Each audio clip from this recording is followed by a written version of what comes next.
Hello, friends, and welcome back to the podcast. This is the JRPG Report. This is going to be episode 138. So glad to be back with you again this week and every week. And we've got a lot of fun stuff to talk about today. We got some new release dates, got some new information, and of course, you know I'm going to be talking all about The Legend of Heroes, Trails of Cold Steel 4. We'll get to that in just a moment as we kind of had some breaking news yesterday, and that's where I would like to head first. Nintendo had their little mini direct program going on yesterday, and that's actually going to be the last one for this calendar year of 2021. Obviously, we know Switch doesn't have a ton of games still coming for it, but we did learn a few tidbits, and I feel like the biggest one is that we finally have a release date for Bravely Default 2. Now, we've been talking about this one for a while, that it was scheduled to come out in 2020. Haven't seen a ton about it, and I guess there is a reason. There is going to be a slight delay into the new year. Right now it has a release date of February the 26th, 2021. So, right about 3 or 4 months from now, assuming there is not another delay. There was a new trailer to go along with it. It looks really good. I liked the first Bravely Default. I didn't beat it, so you can tell I didn't fall in love with it to where I had to beat it. There was a few things I didn't love. This one I feel like looks a lot better, and I'm really kind of excited to get into it. So let's kind of talk about some of the new things. Of course, this is a brand new entry in the Bravely series. There are 4 new Heroes of Light. They've kind of transitioned, if you remember the original Final Fantasies, it was all about the Heroes of Light. And whereas Final Fantasy has gone on its own little, path, maybe this is kind of Square's way of saying, okay, between this or like Octopath Traveler, these are our old school, traditional JRPG experiences. The Brave and Default system is back. You can balance risk and reward in turn-based battles. Characters can make multiple moves in one turn, but then they may be unable to perform actions for a while. They say balance is key. And here are those key features: a new world, a new story, and all new Heroes of Light. Ready to save. Excellent. I guess that's how you say it. Engage in turn-based RPG combat with a risk-reward system in the next entry of Square Enix's Bravely series. This saga begins with our hero, Seth, a young sailor who washes up on shore of one of Excellent's 5 kingdoms. Here he meets Gloria of Musa, a princess who fled her kingdom when it was destroyed by evil forces bent on stealing its crystals. He also encounters Elvis and Adele, 2 travelers determined to decipher a mysterious and magical book. It's up to you to stop the forces that threaten these heroes and all of Excellent. Select from many different jobs, skills, and abilities to customize each party member to fit your strategy. The more you learn, the more tactics you'll wield. Find and defeat one of the powerful bosses who holds an asterisk, and take on even more jobs. Take down Orpheus for the bard job, or fail Dag to become a vanguard. So yeah, in addition to this new trailer and some images, there was a, of course, I posted that over on our YouTube channel, but there was a developer feedback video. Remember, this demo came out for it a while back. Well, they took all the feedback from that demo, and you can kind of see it in this new trailer. And in this, they made a trailer kind of showing what all those changes were. I've got that as well on there. So here are the kind of list of changes that they went through as a part of this feedback from the demo. They've added 3 battle difficulty options. You've got casual, normal, and hard. Players can change this at any time.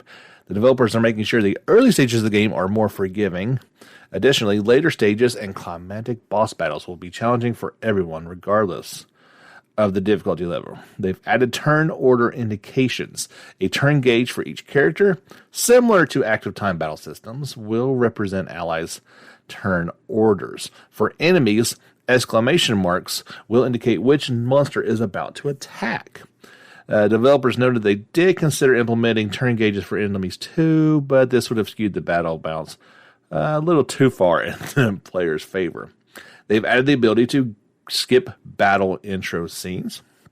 Character portraits inserted behind the action menu in battles to easily identify who's going to act. They've added more detailed battle info on the battle info screen. Adjusted monster movement speed and behaviors on the overworld. So weaker enemies will now run away, while stronger enemies will glow red. That's kind of like what was in Tales of Symphonia, or some of the other Tales ones where once you got to a certain level, those monsters would flee. I always thought that was kind of fun. Players will have then a better idea of whether they're at the right level to fight them or not. They've added an underdog bonus to experience gains if a player beats a tough enemy at a low level. That's pretty cool. They've increased the sword swing range on the overworld. It's easier to swing the sword while running now. They've changed the font color and background in menus, adjusted user interface elements to make the text easier to read, reworked the plus and minus buttons in the menus to avoid tricky inputs, added the option to run by default, added the option to change the button used to perform default in battle, and jobs are now easier to view and manage. And they say countless more. So, like I said, they definitely took the player feedback and they have made this thing a much more polished product, and I'm happy to see that. Perhaps, some other series could gain a lot by doing this. And I love their transparency in this video of saying that, they know that there were some issues. Maybe that's also a reason for why this slipped past 2020, that this was not a game that was ready to go out now. And now with that new February date of the 26th, we'll get the best version of the game. And I think that's really just what we really want. In the end, we want a complete JRPG experience without noticeable flaws. Obviously, there's going to need to be updates down the road. That's fine, but never release a broken game or that needs patches out the wazoo in order to make it function properly. But yeah, definitely excited about this one. Check out those trailers over on our YouTube channel, JRPG Report, and I'm sure we'll check back in when closer to its release date, and hopefully it sticks to it. So I told you guys I would give kind of a quick update on how Trails of Cold Steel 4 is going. I'm about 5 to 6 hours into it. The prologue took a couple hours and had to fill in a lot of backstory. The events of Cold Steel 4 are about 3 weeks after the conclusion of Part 3. So there's a lot of storytelling that goes on there. They smartly, as part of this prologue, they intersected the other kind of story branch. So obviously we're going to know we're going to be focused on Class 7. This one showed the SSS group and our heroes from La Barrel kind of doing their own thing, which gave an introduction to the battle system and gave you some actual gameplay to go into as opposed to just a couple hours of backstory. That would have been pretty monotonous. So they kind of interjected those two things in the prologue, and I thought it was really well done. Finally getting a chance to use Estelle and Joshua again was super fantastic to see them in just fully, HD rendered. The voices, they've got the original voice actors back from Trails in the Sky. Getting to use Lloyd was pretty cool as well, but the real highlight in this battle system was getting to use Rin, and she is awesome, to say the least. She has a really good craft that I spammed as much as possible, and not only did it do line damage, the pretty awesome damage, it had a 50% chance to instantly kill any enemy that it hit. Obviously, I don't think it would work on a boss battle, but it was a very quick way to clear the battlefield and kind of run through this initial section. There was a pretty cool boss battle at the end of that. I won't spoil anything more, but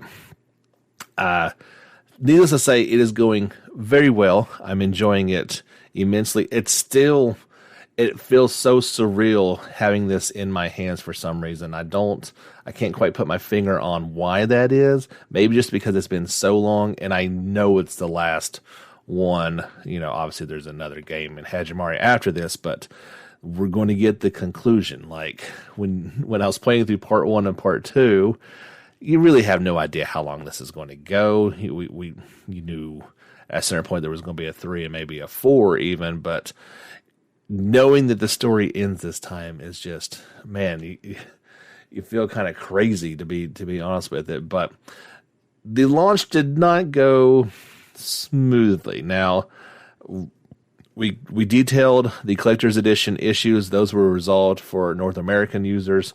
I think Europe is still going to have to wait until at least next week on theirs. So sorry, guys. But that was not perhaps the biggest faux pas, as first it turned out that anyone who pre-ordered the digital version, well, they couldn't pre-download it. Typically you can do that so you're ready to go at midnight. That issue popped up first. Then once midnight hit and the game went live, they still could not download the game, and subsequently none of the DLC as well. This dragged on, and I think I can tell you right now that this has been resolved. This was October the 28th, so yesterday at 11:41, they finally tweeted out that the download issue had been completely resolved. It was actually a couple hours before that, because I spoke with somebody on YouTube and told them that I thought it was fixed, and they confirmed that they were able to download it. But yeah, what a huge black eye. NS America, now, when you're dealing with somebody's server and issues like that, I'm not going to put this 100% on them. There was probably failings on multiple fronts, let's be honest with it, but they are going to get the heat. They are going to get all the flack on this, and a game that people waited so long for. You threatened the physical collectors that they might be delayed. European ones absolutely are being delayed. And now people who have waited this long had to wait an extra day through no fault of their own to play it. So, yeah, thank goodness it's all resolved. But good grief, that was pretty not good, as they say. But anyone who is playing it right now knows how awesome it is, and I can't wait to really get down there tonight. It should be a good section. I can finally get into.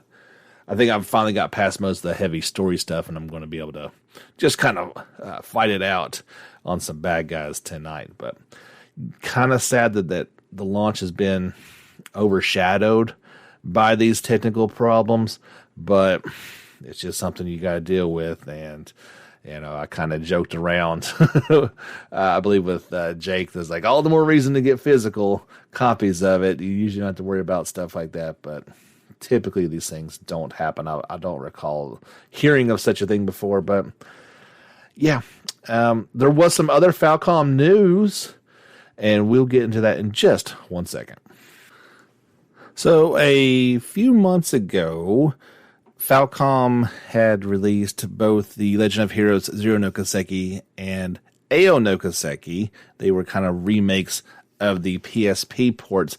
They had released PS4 version of those in Japan. Well, Clouded Leopard Entertainment has said that those games will now be ported to the Switch in Asia. There will also be Japanese voiceovers with traditional Chinese and Korean subtitles. So these will be in all of Asia on April the 22nd of 2021. Of course, these games first came out back on PSP in Japan back in 2010. So I tell you that because we already had them on PS4. They're going to the Switch. I think that only increases the likelihood that we are going to get these ports. These were the Crossbell games, by the way, in the Legend of Heroes series. I think that increases the likelihood of them coming to the West at some point in time, possibly just with like English subs.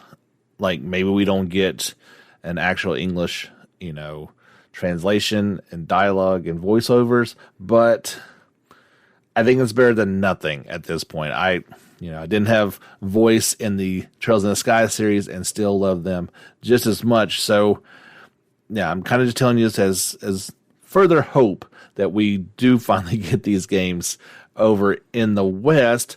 And they also said that this is in Japan only at this time. Clouded Leopard Entertainment will release Switch versions of Trails of Cold Steel 1 and 2. These will have Japanese voiceovers with Japanese, Korean, and traditional Chinese language options. Don't think they have a release date on that just yet. No, they do not. So, and that also should mean, summer 2021 in Japan. That should mean that these two games will be coming to Switch in the West as well. Definitely good news. Completely ridiculous that these games are not already on the Switch in the West.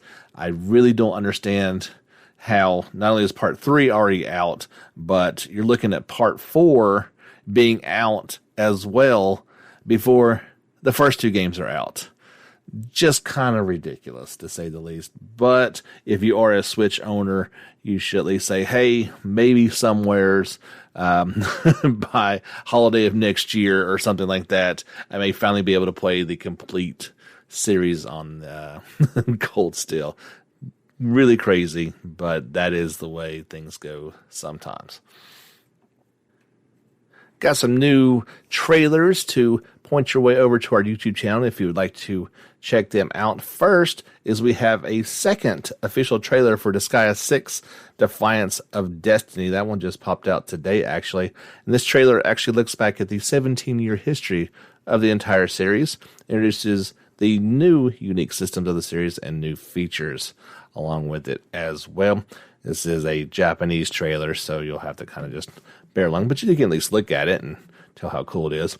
Disgaea 6 is due out for PS4 and Switch on January 28th of 2021 in Japan, and aiming for a Switch release in summer 2021 in North America and Europe.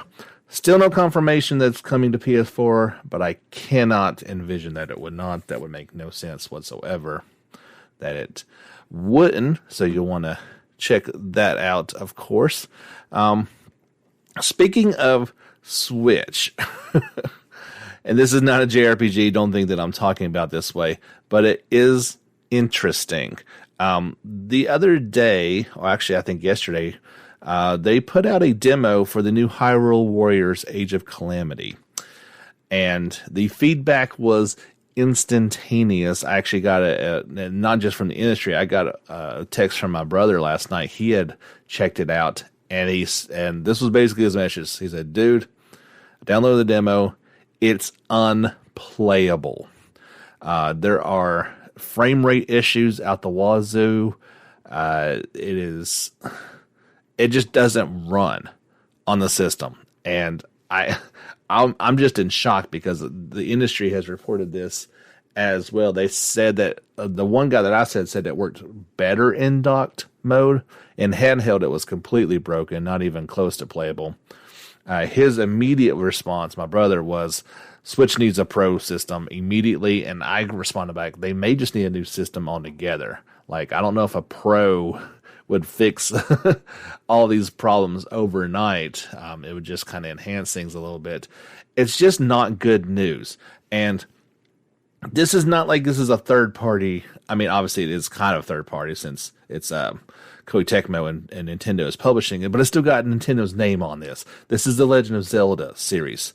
An offshoot, obviously, but how in the world do you allow a demo to go out to the masses that is unplayable?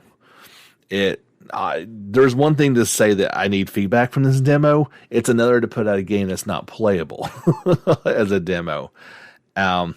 I think the Switch had better be in plans for a new system. Obviously, it can still play the old games. I mean, give it, if you're going to be still on cards, that's fine, but and an ability to still play those games would be paramount. But it feels like it's high time for some sort of new system. At the very least, a pro upgraded version of it, and at the best, a completely new system that has some more beefy hardware behind it, because they're already releasing games that can't be played on it. I talked about Cold Steel 3 and its inability to even play, the best version of the game of a port. It was scaled down to 720, and I feel like gamers deserve better than that. They deserve the game that as is. So I just thought that was an interesting story, and I think it's time to say to say the least. There was a trailer. This came out like just a little bit after we got done recording last week, and it's interesting. Nintendo will release Fire Emblem, Shadow Dragon, and the Blade of Light for the Switch via the Nintendo eShop on December 4th for $5.99. Not much at all. It will only be available for purchase. Nintendo, again, throwing out the limited time frame on these deals until Fire Emblem's 30th anniversary, which will happen on March 31st. So you got about 4 months to download this thing. It only came out in Japan previously. This was back in April of 1990 was the first release for it. The Switch version marks the first ever release in the West. But I tell you, I don't even know if I'd play this game or not, but I want this anniversary edition. Nintendo will release this at select retailers for $49.99. You get a deluxe art book, replica game box art. So it has the replica NES game. It has a sleeve. It has the cartridge and everything. It's a replica, so obviously it won't play, I would guess. Get a digital download with it, obviously, as well, since that's how the game is played. A Nintendo Power mini collector's thing that has the old school Nintendo Power front on it and a collector's box. It is looking sweet, to say the least. Very cool that they're doing this, and at a really good price. Obviously, I don't think it's been cleaned up a little bit, but it is very much an NES game still. I am all for them doing stuff like this. You can check out that trailer, and it makes you kind of feel a little old, but it also makes you feel pretty nostalgic for this type of thing. So you'll want to head over to our YouTube channel and check that out. Yeah, if you got nothing else really going on, you could definitely do that. Also coming up on November 2nd, we're going to get a special live stream at 9 o'clock Japan Central Time. So look for this the next day. We'll have some information on next week's podcast. Publisher Koei Tecmo and developer Gust will have a live stream for both Atelier Ryza 2, Lost Legends, and The Secret Fairy, and Surge Concerto DX, which is the CL Nostalgia Requiem for a Lost Star DX, and Air Nostalgia Ode to the Unboard Star DX. We kind of briefly talked about those last week, so we'll get a chance to really check those out and see what they are all about. There will be the latest footage and gameplay, as well as detailed information on the download version for Atelier Ryza 2. Remember, you're going to have to download that PS5 version if you want to play it, so maybe they'll have some information on it as well. Again, that's next week on November 2nd. I'll have some more info for you guys next week on it. I'll talk about one more game, then we'll take a brief time out for our anchor message. Fans who have been looking forward to Rune Factory 5, well, I can at least tell you when it's coming out in Japan. So that will be for the Switch on May 20th of 2021. It'll cost 7,600 yen, whatever that means. Publisher Marvelous and developer Hamkama announced. Of course, be a premium box as well for 9,980 yen. This will include a copy of the game, special box visual book, memorial soundtrack selection, and Rune Factory 4 Bachelorette costume set DLC. As far as in the West, the only thing they're pegging down is that it will come out for the Switch in 2021. So if this one's coming out in May, let me say like September-ish, sounds about right. There is a ton of images to go along with this thing. I mean, a ton of images for this game, and there's a new trailer for it as well. If you'd like to check that out on YouTube, I've got the story links. If you will give us a like on Facebook or follow us on Twitter, you can check those out for yourself. One cool thing, we did finally pass the 500 subscription mark on YouTube. So thank you very much to each and every one of you guys who has done that or follows us over there and our nearly daily JRPG videos. But I'd like to put out a call. I would love to know what you guys would like to see. Obviously, I shared the latest trailers and information on there, as well as video versions of the podcast. Those have been a little lax here lately, as I've taken on a new job and just don't have a ton of time. I'm actually kind of scrambling to get this thing out this morning before I've got to head over there. But what type of videos would you like to see perhaps be create? What would you like to look forward to? I'm just trying to come up with some ideas. Obviously, YouTube monetization kicks in at 1,000 subscribers, so I've got a ways to go. But I'd really like to know, what other people, the other publishers are doing on YouTube. I don't want to necessarily do that, but I want to know what you guys want to see and what you think other people would like to see as far as JRPG goes. I'm doing some gameplay type deals, and I'd like to get into that some more when I have time, if that's ever. But so yeah, if you want to pop me a message, jrpgreport@gmail.com. You can get in touch to any of the social media channels or just leave a comment on one of our videos. I will see it there as well. But I'd love to know what you guys think going forward and how we can really make that into something pretty cool over there. So let's take a quick break. I've got a few more stories to talk about afterwards here on the JRPG Report, episode 138. All right, everybody, welcome back. We've got some more fun things to talk about this week. And one of the biggest things, and I kind of wanted to save it till the break because there's a lot of information to cover. Just a few hours ago, they launched the teaser website for Final Fantasy 16, and we got some good artwork and information about some of the game's setting and the main characters. So we learned that the main character, the protagonist, is named Clive Rosefield. There's 3 characters that were talked about in particular, and I'm looking at this article. There they are. He is the firstborn son of the Archduke of Rosaria. That is the country that they live in.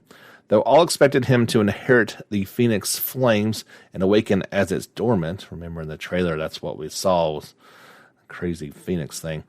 Destiny instead chose his younger brother, Joshua, to bear this burden. In search of a role of his own, Clive dedicated himself to mastering the blade. His practice pays off when, at just 15 years of age, he wins the Doctyl tournament and is dubbed the first shield of Rosaria, tasked to guard the Phoenix and blessed with the ability to wield a part of his fire. Alas, Clive's promising career is to end in tragedy at the hands of mysterious dark Archon Ifrit, setting him on a dangerous road to revenge. A lot of this we saw in the trailer, but it's just good to get some background information. So next is Joshua. He is the second son of the Archduke of Rosaria and Clive's younger brother by 5 years. Joshua awoke as the dominant of the Phoenix soon after his birth. Despite his noble upbringing, Joshua treats all his father's subjects with warmth and affection, none more so than Clive, whom he deeply admires.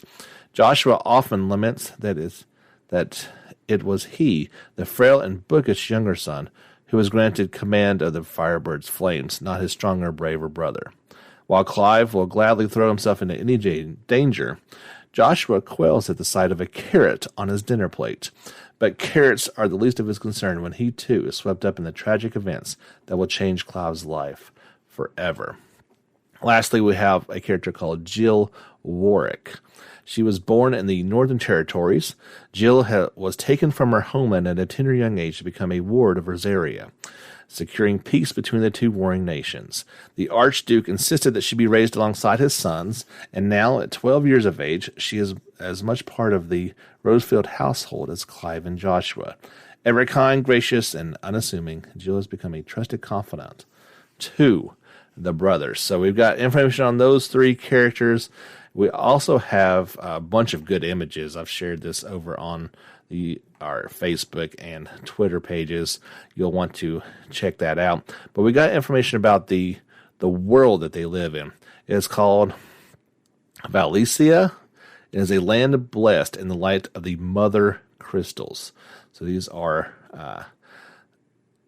mother crystals are glittering mountains of crystal that tower over the realms around them, blessing them with aether. For generations, people have flocked to these beacons to take advantage of their blessing, using the aether to conjure magics that let them live lives of comfort and plenty. Great powers have grown up around each mother crystal, and an uneasy peace has long reigned between them. Yet now the peace falters as the spread of the blight threatens to destroy their dominions. They talk about these Akons and their dominance. The Akons, I guess that's how you say it, Eikons, are the most powerful and deadly creatures in Valencia. Each resides within a dominant, a single man or woman who is blessed with the ability to call upon their dread power. In some nations, these dominants are treated as royalty in admiration of this strength. In others, they are bound in fear of it, and forced to serve as weapons of war. Those who are born as dominants cannot escape their fate, however cruel it may be. So here are the different countries, and there's maps to go along with these. It'd be a lot easier to see that necessary than me to describe it, so I won't go into too much. There is the Grand Duchy of Rosaria, which Clive and his brother live in, the Holy Empire of Sambricu, the Kingdom of Woland, the Dalmatian Empire, and the Iron Kingdom, the Crystalline Domain. So those are the ones that we know about right now. We may get some information, but I definitely encourage you guys to check these things out. The images are awesome, to say the least. No new trailer on it, but I would guess we're probably not going to get too much more information before that info dive in 2021 that they teased at. But definitely you'll want to check this out if you're looking forward to this one. It's looking pretty amazing. I love the artwork. It definitely has kind of an older feel to it, and you know that's what they're going for, but we'll just have to wait and see till we get a little bit more information here pretty soon. In other Final Fantasy news, if you are looking to upgrade your computer into a blazing fast new SSD hard drive, well, you could kind of combine those loves of blazing fast computer speed and Final Fantasy with a Final Fantasy 14 online themed SSD drive. This is, I'm guessing, in Japan only at the time, and it will start selling on December the 2nd of 2020. Don't see what size this thing is. I'm assuming that to be pretty decent. The only one that says it is on the Square Enix store is it's going for 1,200 yen, is a 500 gigabyte model, so not too terrible. They show kind of the different speeds. Obviously, if you are aware of SSDs and how fast they are, they be pretty cool. And then they slapped the old logo on there. So not sure how competitive priced they are, but they're kind of cool, I guess. There is a complete guide to Octopath Traveler that came out in Japan a little while ago, but we didn't get it. And they're now showing a listing on Amazon for it. It's got really good artwork in it. It's going to go for $39.99, and it says it will release on December 1st of this year. So if you're looking to get a nice Christmas present for the Octopath Traveler lover in your family, well, this might be a pretty good thing that you could get them that they definitely don't have, since it's not been released over here just yet. We got a new trailer for Haven, the JRPG kind of inspired new game coming out. It's coming out pretty soon because we have a new trailer, of course, new screenshots, and we got information that it will launch for PlayStation 5, Xbox Series, Xbox One, and PC via Steam on December the 3rd. Now, in an odd twist, PlayStation 4 and Switch owners will not get it until Q1 2021. Developer The Game Bakers announced users who purchase the game on PS5 and Xbox Series will get the game for free on PS4 and Xbox One, and vice versa. I can't recall. Obviously, at the launch, things do get a little different, but I can't recall a next-gen version of a game coming out before the previous generation. But that's not even completely true, because Xbox One is this gen, and it's getting its version on December 3rd. It's just PS4 and Switch owners are oddly being punished. I don't quite understand this one. The new trailer is called King Love Conquer All. Remember, this game is kind of about a couple on a foreign planet. I think it looks really cool. Definitely not a traditional JRPG by any stretch. Kind of blends into more of a Western RPG, but I think it looks good, and it's got some elements. So I've been talking about it for a while because, it's my podcast still, so I could talk about games that interest me, and I think you guys might find some interest in it at some point as well. Another video that you can check out on YouTube, and it's a little bit different. It is a special piano arrangement for Shin Megami Tensei 3 Nocturne HD Remaster. This one's coming out soon in Japan, and to commemorate the occasion, a special piano arrangement has been performed by the Duke of Pianet. Yui Morishita, also known as the Duke of Pianet, is a composer and arranger who has worked on various video game soundtracks and arrangement albums. He's worked on Grand Blue Fantasy Piano Collection, as well as Final Fantasy 15 Moonlight Melodies. Well, he has done this now for Shin Megami Tensei 3. It's about, I think, 17 or 18 minutes. And it's got the title loop on it, a large map to Tokyo Conception, the Fiend song, and then some comments by the artist at the very end. So, yeah, a little something different for you guys. If you are a Shin Megami Tensei fan, you would probably think this is pretty cool. You might want to check it out when you get a chance to. Got 3 quick stories to wrap up today's podcast. It's a little on the short side, or I guess a little top heavy would probably be the better term for it. We had some big stuff to talk about at the beginning. We talked a little while ago about Bandai Namco trademarking the Tales of Luminaria. How are you supposed to say that thing? They trademarked in Europe. Well, they've also now followed up with the English and Japanese trademarks of the title in Japan back on October 14th. That was a day after it got trademarked in Europe. So it does appear this is definitely a thing. What it is, we still have no clue, but they would not have trademarked this thing for basically the big 3 regions if it wasn't something. Like I speculated on before, I'm assuming this is a mobile title, possibly. Obviously with Tales of Arise taking a while to make, I'm assuming it's making the leap to next gen as well.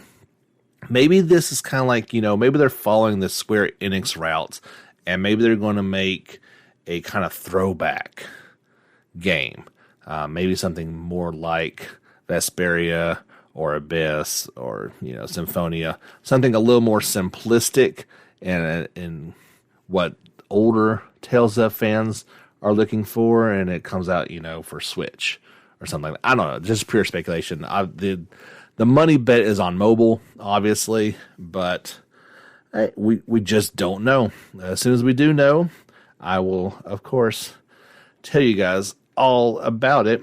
It's been a good, in terms of video games in general, 2020 has actually been pretty good to them. Sales are up as people have been on lockdown and not able to go out and do maybe some of the things and spend money on things they normally would. They've spent on video games. Koei Tecmo published its financial report for the second quarter, and they saw a new record high in both sales and profit. That is good, of course. Very good. That's what you want to see from companies is profit. But kind of missing out of it was they had previously teased a Western localization of Persona 5 Scramble, the Phantom Strikers, in the company's reports.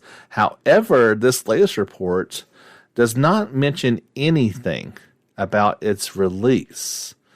One of the latest teases is overseas release window still available to view publicly is in the financial 2019 report that was filed back in April. It mentioned American and European releases for the game, but that's no longer there. That's kind of odd. It's kind of not good either, because every other game was on there. Maybe it was just a blurb, and they don't know when it was coming out, so they removed it. I don't know. I really don't know what to make of it. I was so excited when we first learned about this, and it's kind of like, oh, well, maybe it's actually not coming to the West. I don't know why we don't have it already, but it certainly doesn't sound like it's, if it is coming, it's not close. So maybe we'll wait for some clarification. Maybe some reporters have kind of pressed them on this and said, hey, what's going on? Why are we getting this game or are we not?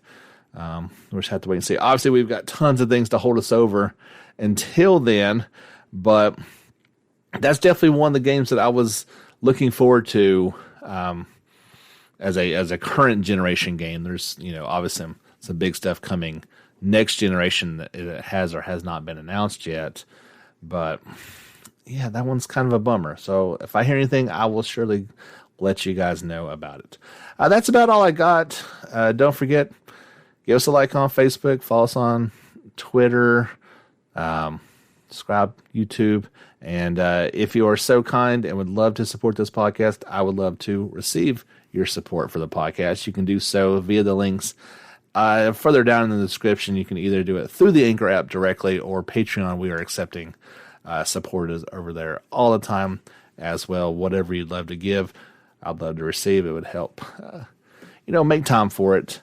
That'd be awesome. Appreciate it so much. Thanks for listening. We'll be back next Thursday with some more news and cool things to talk about here on the JRPG Report. My name is James Fisher. And until next time, guys, get back out there and level up.